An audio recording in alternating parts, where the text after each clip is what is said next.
Earl Gray, a lawyer representing one of the Minneapolis police officers who has been charged in the murder of George Floyd.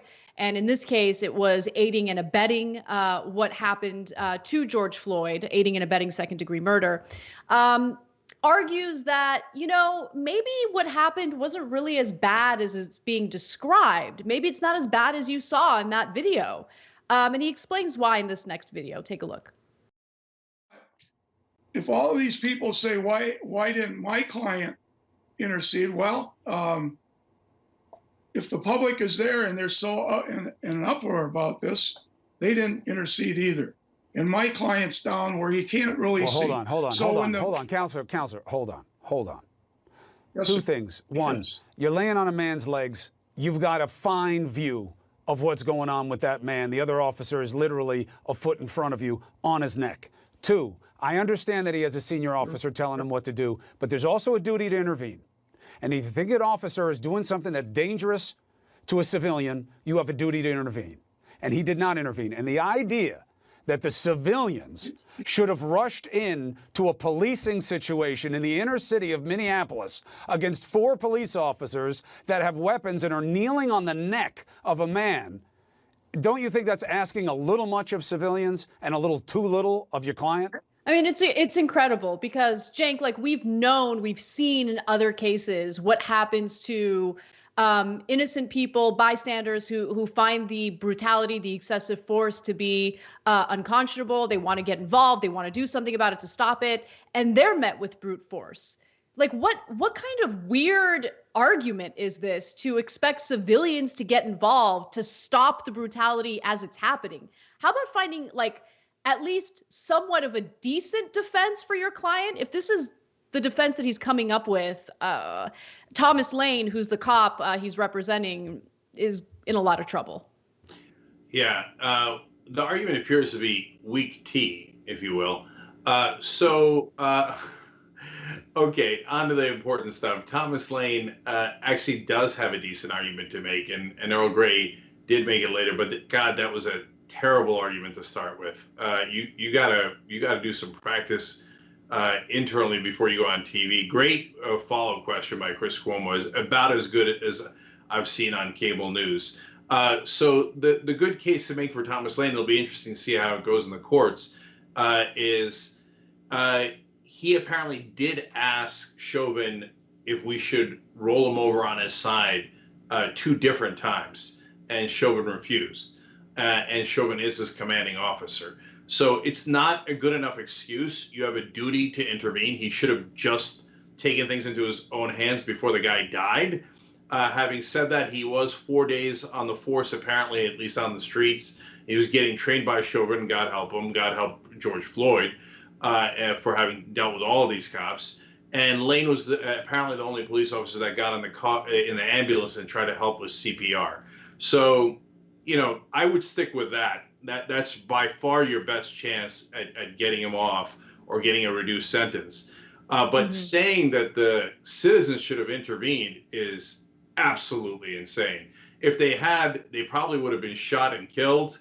And every right-winger in the country would have defended it, saying, oh, God, how can you tackle the police? And remember, at that point, maybe they might have saved George Floyd's life if they tackled the cops, if they got to the cops to tackle them, which also wouldn't have happened because there was a cop standing guard who would have tased them, beat them up, killed them, etc. But if they had somehow gotten to Chauvin and somehow saved George Floyd's life, it probably would have been at the expense of their own. And at that point, we wouldn't have known that George Floyd was going to die. And every single, not just right-winger, honestly, almost everyone in the media would have said, oh, my God, they tackled cops. They had it coming. How could they possibly assault poor police officers like this? Oh, my God, the cops have such a dangerous job. Of course, they had to murder those people who came in to tackle them.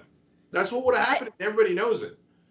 I also think that what the lawyer said there demonstrates the kind of disconnect that we've seen over and over again when it comes to people's experiences with the cops, right? Because this lawyer has probably never had to worry about, calling the cops because he needs help, and then that whole situation turning out to, turn out unfortunate for him, like where the cops end up turning on him. Like there was this crazy video last week featuring a store owner in Van Nuys, California. This was during the protest. There was some looting going on.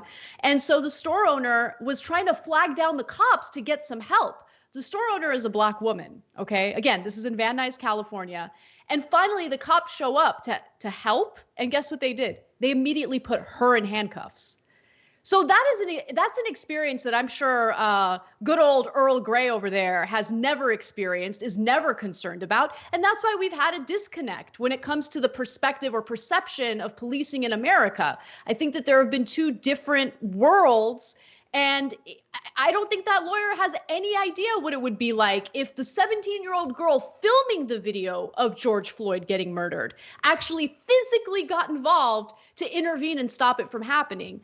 Real quick, I also want to just give you some details about Thomas Lane and you know what his history is, because when I read about him, I mean, it just brings up a whole different issue with the hiring in some of these police departments. So Lane was only a week into his full-time career when the department, or in the department, when his training officer was filmed on Floyd's neck for nearly 9 minutes as he begged for help.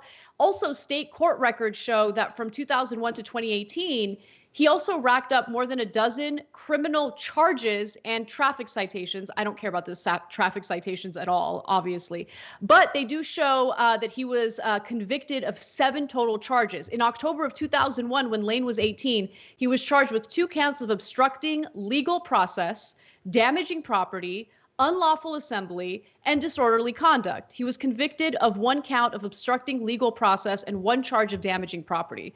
No, like I'm bringing this up because he was hired to be a cop.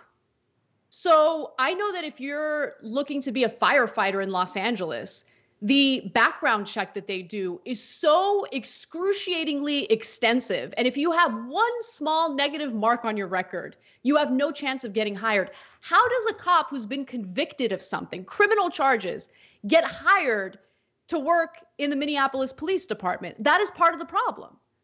Yeah.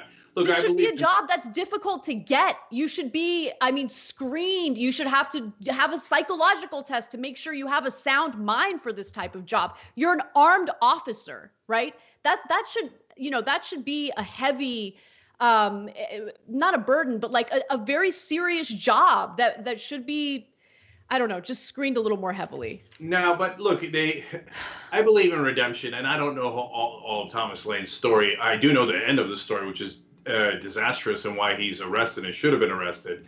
But they might have looked at that criminal record as the feature and not the bug. Oh, this guy's willing to damage things. Make a good cop. So anyway, but I just want to double down real quick on what you said earlier, because it's such a good point, Anna.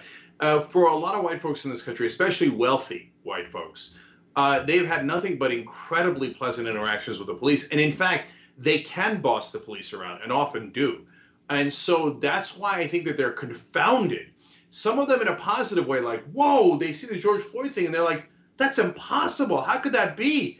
Wow, what a bad cop, because every cop they've dealt with has kissed their ass, right? And so, and others, just the bad guys, don't believe it. They're like, no, cops treat me with kids' gloves. So I assume they do it for African Americans too, and African Americans are just crybabies. No, you idiot. They treat you differently because you're powerful and wealthy. And that's the giant disconnect in this country. Thanks for watching The Young Turks. Really appreciate it. Another way to show support is through YouTube memberships. You'll get to interact with us more. There's live chat emojis, badges. You've got emojis of me, Anna, John, JR. So those are super fun. But you also get playback of our exclusive member-only shows and specials right after they air. So all of that, all you gotta do is click that join button right underneath the video. Thank you.